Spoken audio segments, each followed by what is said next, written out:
আজ সানডে আবার good morning করতে চলে এসেছি এই ছোট্ট ছোট্ট পশু পাখিদের।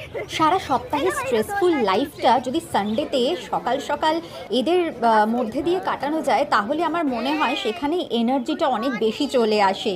সানডেতে ভালো মন্দ খাওয়া দাওয়া তো রয়েছেই, কিন্তু তার সঙ্গে যদি এই পশু পাখিদের মেলার মধ্যে দিয়ে সুন্দর সুন্দর ফুল মাছ এদের মধ্যে দিয়ে আমাদের সকালটা কাটে তাহলে সপ্তাহের শুরুটা ভালো কাটলে পুরোটাই ভালো কাটবে।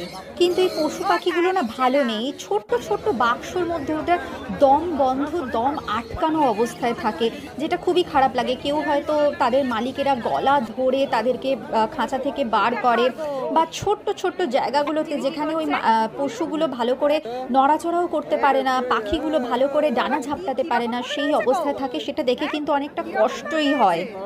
মনে হয় এই সব পশু পাখিগুলোকে যদি কেউ কিনে নেয় কেউ কেউ, তাহলে হয়তো সেরা মানে তারা অনেক ভালো থাকবে, বড় বড় খাঁচায় তারা থাকতে পারবে, অনেক সুন্দরভাবে থাকতে পারবে। তো যাই হোক, এই পশু পাখি এদের সঙ্গে একটু মজা খুনসুটি করে আমার ইচ্ছা ছিল কিছু গাছ কেনার। তার কারণ শীতকাল তো চলেই এসছে, রং বেরঙের অনেক ধরনেরই ফুল গাছ এখন পাওয়া যাবে।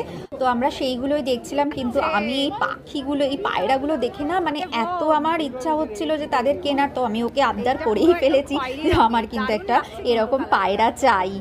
ও অবশ্য বলেছে যে খাঁচার মধ্যে থাকলে কিন্তু এটা ভালো লাগবে না। তো আমি বলেছি না না, ওদেরকে ছেড়েই রাখবো, হয়তো পায়ে একটা শিকল বেঁধে রাখবো, কিন্তু ওদেরকে ছেড়েই রাখবো, এইরকমভাবেই খাঁচার মধ্যে রাখবো না। আর ওই দেখো দুজনের মধ্যে কেমন পায়রাগুলো খুনসুটি করছে, যেন প্রেম করছে।